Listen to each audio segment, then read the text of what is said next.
الحمد لله رب العالمين والصلاة والسلام على من قال اللهم لا عيش إلا عيش الآخرة فاغفر الأنصار والمهاجر، وأيضا قال اللهم لا خير إلا خير الآخرة فبارك في الأنصار والمهاجر، وعلى آله وأصحابه وأزواجه وذرياته،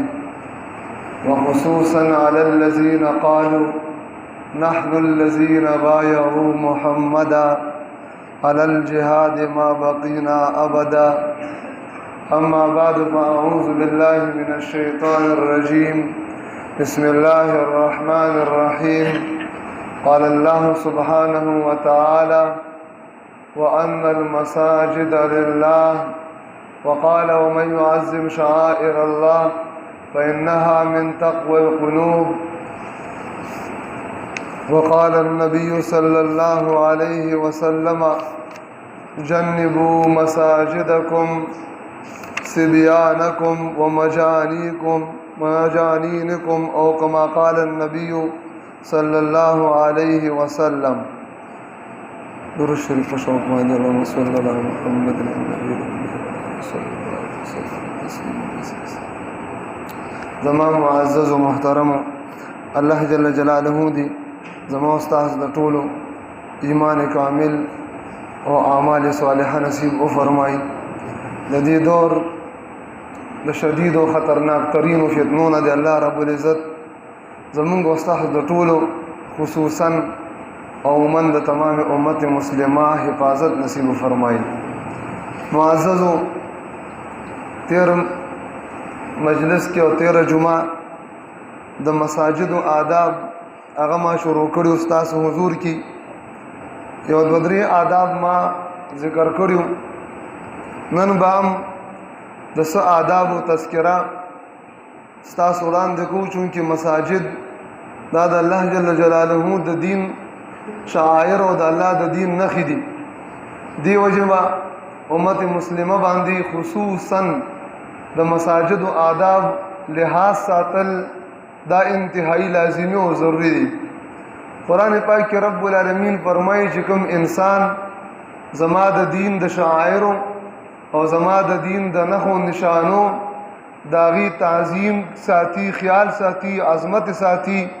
زړه کې لوی ساتي، الله فرمایي دا د زړه تقوا سره تعلق ساتي، دا د زړه تقوا نه ده. لہذا مسلمانان به خیال ساتي. اخیری ادب 13 جمعه ما استاسو مخ کې عرض کړو چې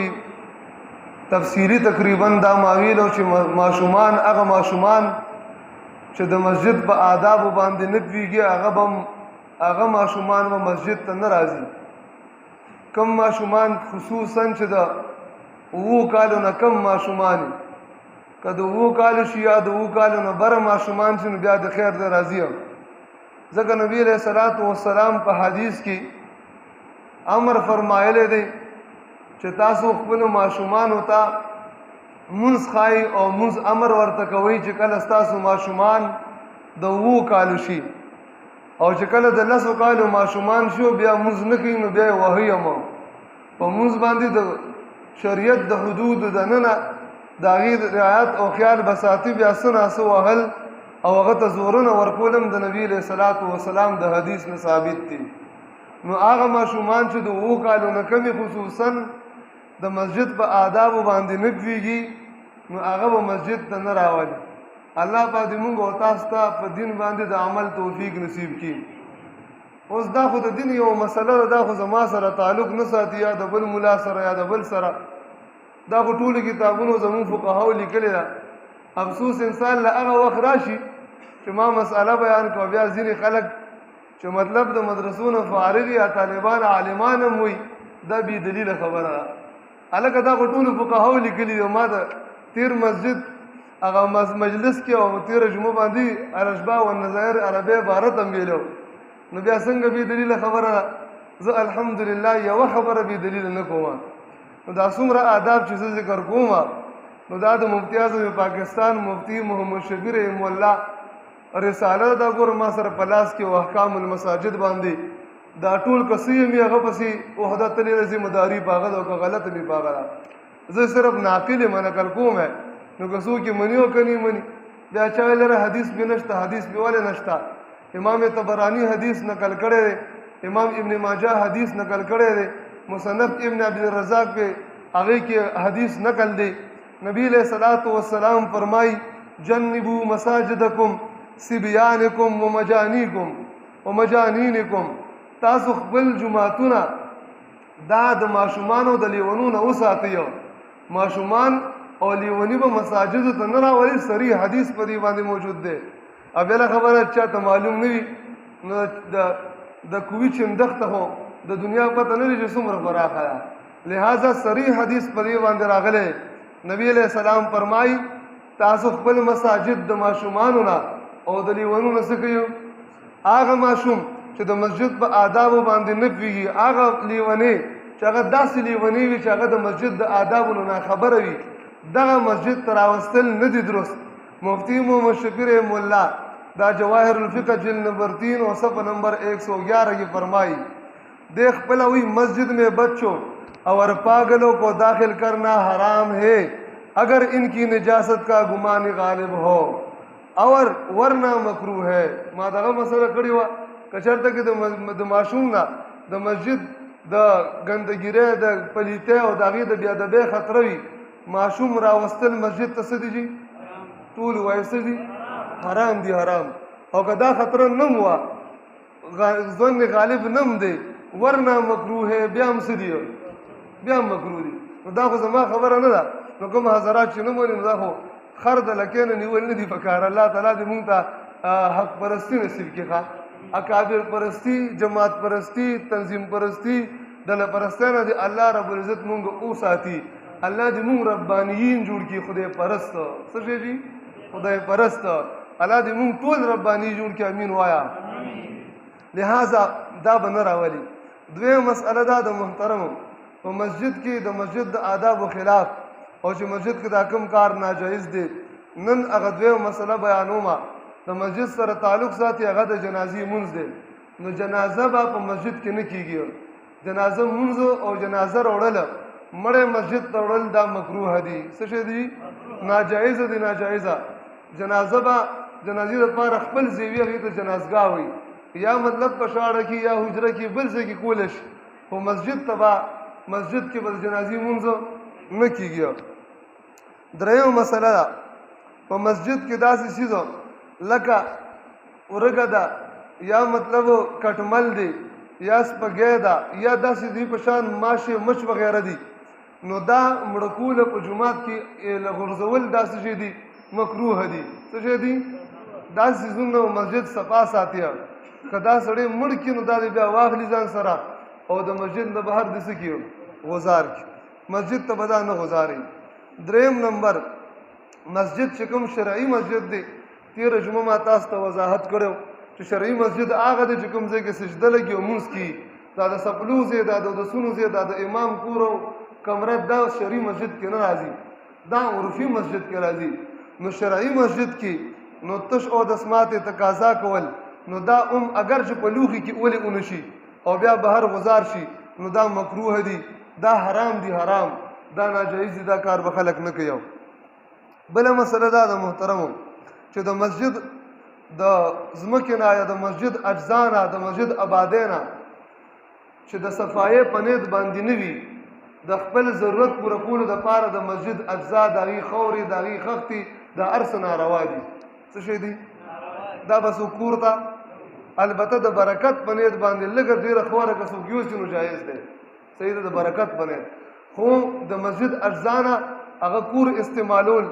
داغي پیپ استعمالول داغي ګوړې استعمالول داغي پکې د مسجد سره متعلقه چې څومره سيزونه دي دا کور ته وړل دا جایز زموږ مسجد قسم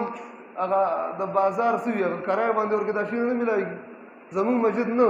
ټول مساجد خیمه عموما زمونږ یو خدای له پابندي ده صحیح ده خو عام طور مساجد چې دا دي نو دینه بس دغه د کرایه غستور جوړي کنه ګودام ته نه جوړي کسو د مسجد د چا کور کې څه پکاري بس وړای هلکه دا بل مسجد ته وړل ناروا دي، بل مسجد ته وړل څه شی دي؟ ناروا دي. حتی مسجد چې جارو شي، د مسجد چې کوم هغه ګند او خور راجمع شي هغه وړل ناروا دي هر چاله. په خبره باندې بي د هغې هم خپل اصول په شریعت کې مقرر شي. البته که د مسجد اجزا خوره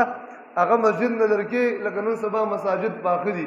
د صفایۍ په نیت باندې نو دا څه دي؟ دا جایز ده. خو عام طور سره که کور کې استعمال نو دا بالکل ناجایز دی. د مسجد یو سیز د مسجد د بهر حرام دی. څه شی دی جی؟ حرام. بل مسجد ته به مو نه وړي. ځینې خلک وایي موږ کرۍ ورکو، کرۍ بازار کې ورکړه که نه، بازار کې خړیر هر څه میلاوي، خو همدې ته دې چل دی که نه، بازار کې به درنه 200 والي، دلته به 50 روپۍ ورکړي. نو دا ناروا دي، په کرۍ هم ناروا ده ښه. لہذا د مسجد سامان باندې استعمالوي. دا شانتي محترمو مسجد کې توکانی توکل په شرعي مسجد کې دا حرام او ناجایز دي. نبی علیہ الصلوۃ والسلام غوسه شوی دی، سخت غوسه شوی،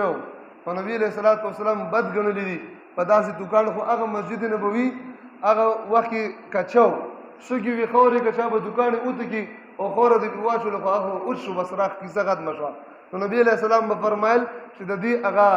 دوکانو توکلو یا مطلب د نور پوزې پاکولو یا د نور څه هغه لاندې توی شي، د دې هغه کفاره هغه دفن دی چې خورې به واپس راواچي. نو پاکو مساجدو یا کالینونو کې خو به خورې نشي راچولی، لہذا اوس به دا کار څوک په مسجد کې نه کوي. دا شانتي محترمو مسجد که چېرته کې د مسجد 2 دروازې وي او 2 ګیټونه یې لکه زمونږ د مسجد 2 ګیټه دي، نو دا کار ناجایز دی چې مسجد نه ګذرګاه او لاره جوړه کړي. هغه ګیټ باندې راننوځي او په دې باندې وځي، یا په دې راننوځي او په دې باندې وځي. مسجد ته د مونځ دپاره نه راځي او د دې نه د لاره جوړه کړې ده. دا څه شی دی؟ پښتنو اوري که نه اوري؟ ناروا دي. څه شی دي؟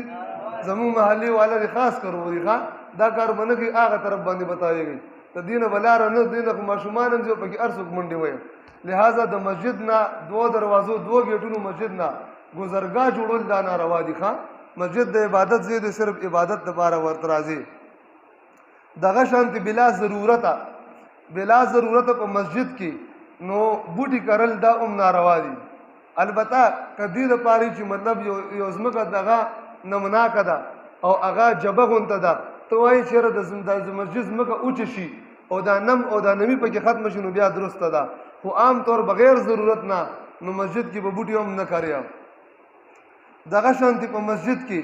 هر قسم دستکاری کول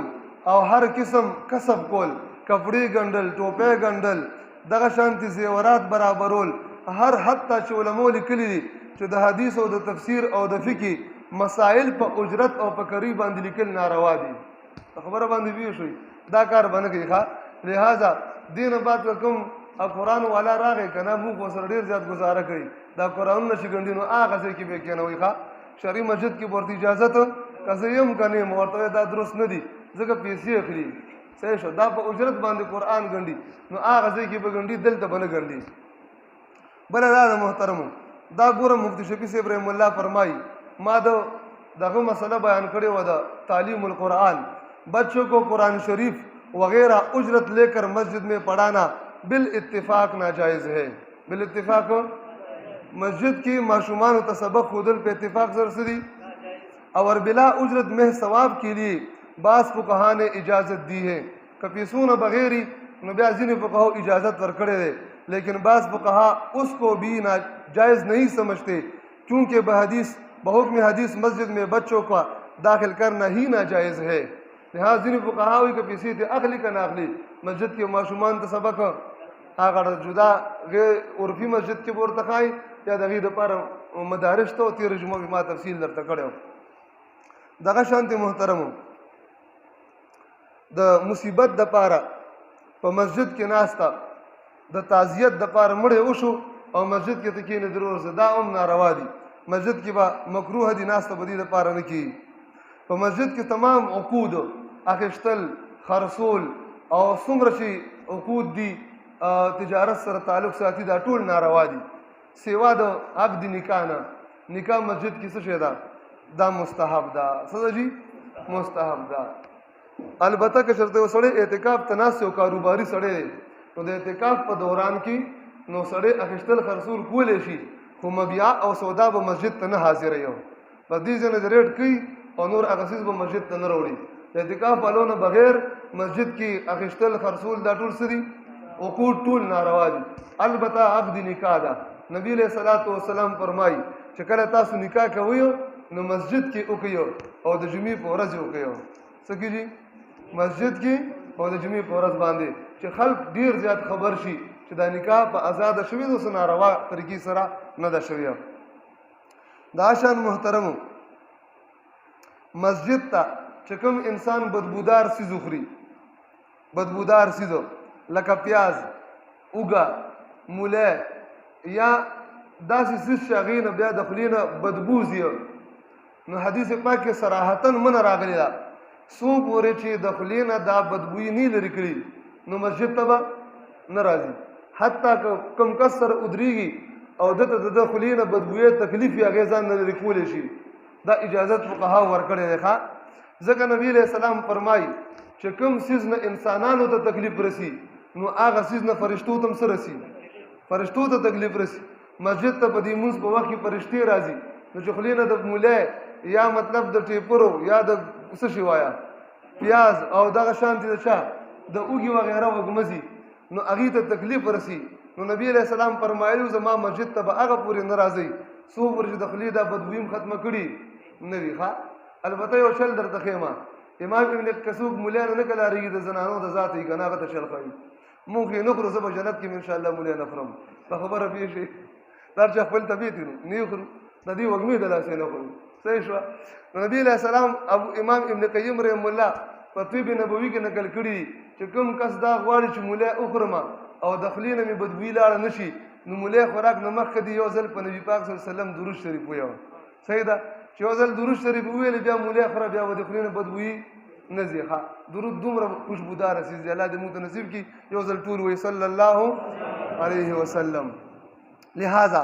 بدبوداره څیز چې څومره دی دا به نه خوري ښه پیاز دغه رنګي څومره څیزونه چې د دې په حکم کې نسواریان سرګټیان او چرسیان او هر هغه څیز چې هغه د هغې د خولې نه څه ځي بدبویي ځي دغه شان هغه بیمار چې د هغې بیمارۍ نه خلک کرکه کوي هغه بیمار هم دلته د کرونا په ورځو کې ما درته ویلو چې شریعت کې د بیمارۍ د وجې نه مساجد بندولو نشته شپږ فوټه کې ودرېدلو نشته چې کوم سړی بیمار دی هغه به مسجد ته نه راځي نو زمونږ مولیانو هغه حکم څه کړ د حکومت دپاره مکمل الټه کړ مسجد یې بند کړ الحمدلله ما هغه وخت کې مخالفت کړ اوس هم کوم بیا هم څه کړو انشاءالله دین به صحیح بیانو څه به بیانو هغه بیمار به مسجد ته نه راځي ښه د بیمارۍ د توهم او د وهم د وجې نه به جوماتونه نه بندوئ خلک اسې مونځونه نه کوي او سې ته شپږ فوټه کې ودرو نو بس کیسه هم خرابه ده لہذا دا ټول ناجایز کارونه دي نو دغه شانتي بیماران او هغه کسان کپړې مطلب کارو مصریخانې والا تیل والا موچیان چې کپړونه بدبویانې ځي دا مفتی شفیع صاحب رحم الله لیکلي دي ښه نو هر یو سره خو زه حواله نه شم ویلی دا زموږ ټولو فقهاو لیکلي دي په حکم کې هر انسان دی چې مطلب دغه طرف نه وږمځي کپړونه بدبویي ځي موچي دی تیل والا دی یا مطلب دا څه شی دی د جمعې په ورځ دغه راځي حضرات دا سرویس کوي نو سوداګر نو دوی خو هم ټول عمر په دغه کې ټول ورځ په دغه ګرځېدي منډه کې سوټي عمر پورې مالونو پورې هم لګېدلي را لګېدي نو داسې خلک به مسجد ته څو پورې چې کپړې یې څه کړي یاره جی مونږ سره وخت نشته نو مصریخانې والا موچي یا تیل والا یا دغه سوداګر ته ووایه چې ته واده لځي کپړې بدلې که نه بدلې د خدای جل جلاله دا عظمت ستا زړه کې ولې نشته یو معمولي د دنیا کار لځي بیا ځان هم وویني ځان هم صفا کړي خو د خدای پاک درد ته دومره سپک کار چې ګنده به راشي بلکل په دې باندې پابندي ده ښه توک تور مصریخانې نه به راشي چې بمبې له ټوټۍ له ګوتې اوسي ام توره کړي چې کوم ځای کښېني ام تور کړي چې خوا کې یو خوا کس اخوا یو وخوا یو مخ کې وروسته هغه کسان هم تور کړي سپ هم تور کړي نو ځناوره ستا مونځ باندې څه نو تا خو بلا نقصان وکړه د فیدې نه زیات څه وکړه لہذا دا خلک به څه کوي دا کپړې هر څه برابري بیا به څه کوي مسجد ته راځي دغه شانتې محترمو په دې کې هغه په دې په حکم کې هغه شی هم داخل دی هغه خوشبو هم داخله ده چې کومه دیسي 3 روپو والا خوشبو وي په خبره پیش دومره تیز شي ځینې خلک د دغه بیماراني الرژي کې هغه ټول لګي نو ټول سب ځان سره په مصیبت باندې واړي داسې خوشبو هم نه لګوي ښه مدم خوشبو یا که تیزي نو بیا لږه لګوي ښه ډېره خوشبو به نه لګوي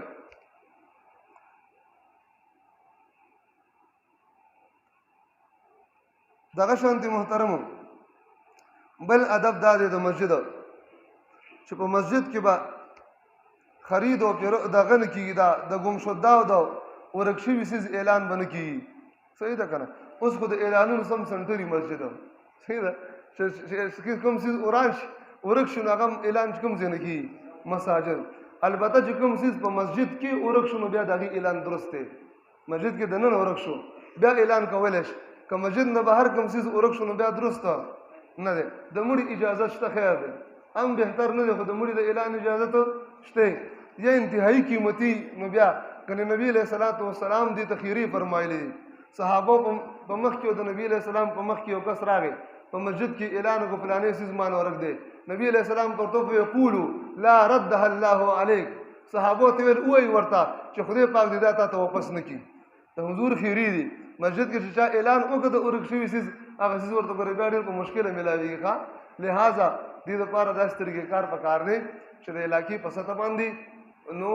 د سپیکر انتظام وشي په یو سنټر ځای کې او کوم داسې نور زیاتي اعلانات د هغه ځای نه دي کېږي که نه د هر څه دپاره زمونږ کمیټې شته ترتیبونه شته خو دین دپاره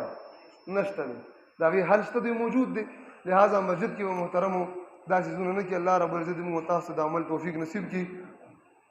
دا څه آداب دی انشاءالله العزیز آینده جمعه درته وایم واخر دعوانا ان الحمد لله رب العالمین اللهم انا لا ذکرک وشکرک وحسن عبادتك اللهم إن لنا مرات الموت وسكرات الموت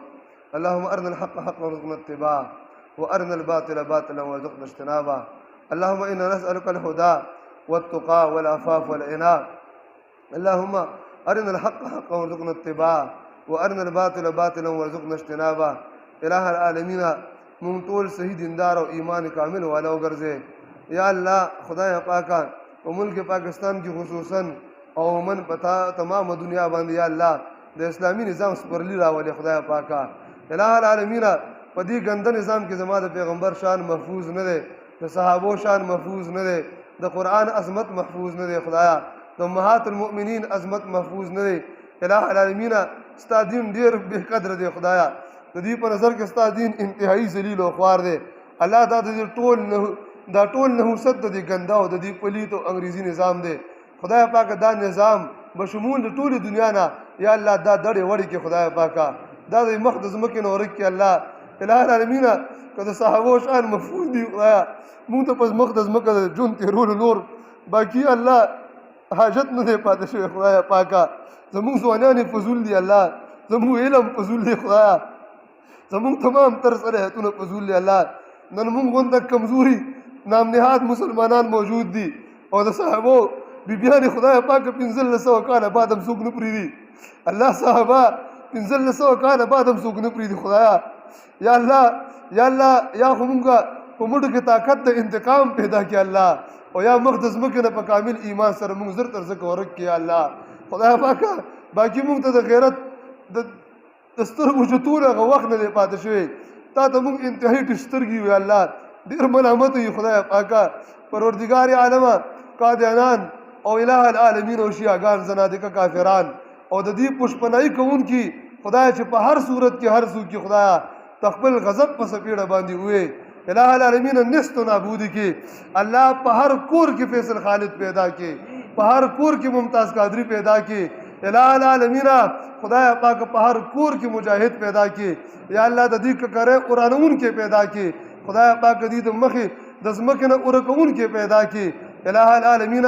دا بیمانه او دا زنادقه مخ د ځمکې نه عموما او خصوصا د ملک پاکستان نه ورک کې زمونږ دې بې ضمیر حکمرانانو کې یا الله ایمان پیدا کې غیرت پکې پیدا کې ضمیر را بیدار کې الہ العالمین چې څوک هم د دې پشپناهي کوي خدای چې په هر لباس کې وي هر قوم سره به تعلق ساتي هر نسل سره به تعلق ساتي هر جامع سره به تعلق ساتي الله عبرتناک عذاب ورکي عبرتناک عذاب ورکي عبرتناک سزا ورکي کریم ربا مونږ د صحابو غلامان وګرځي د صحابو د نبی علیہ السلام د ناموس اقدس محافظین مو وګرځي مونږ مجاهدین حق وګرځي خدایا ستا په لار کې د حق جهاد توفیق نصیب فرمایي پروردگار عالمه خدایا سونه زندگی پاتې ده باقی د جهاد په لار کې خدایا زړه کې الله جهاد په لار کې استعمال کې زموږ مال جان اولاد صلاحیتونه د حق جهاد په لار کې استعمال کې کریم رب کلم تا ته درځو مهربان ربا د مقبول او مبرور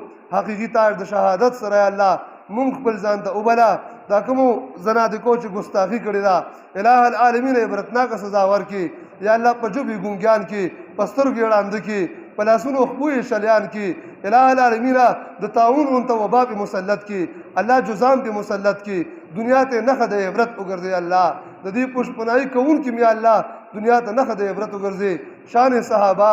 شان اهل بیت شان امهات المؤمنین اور شان اقدس د رسول الله صلی الله علیه وسلم په تمام کائنات باندې بلند او برتر او بالا وساتي او موږ ته په دې بلند او برتر او بالا ساتلو کې یا الله برخه نصیب وفرمایا وصلی الله تبارک وتعالى علی النبی الکریم وعلى آله وصحبه اجمعین.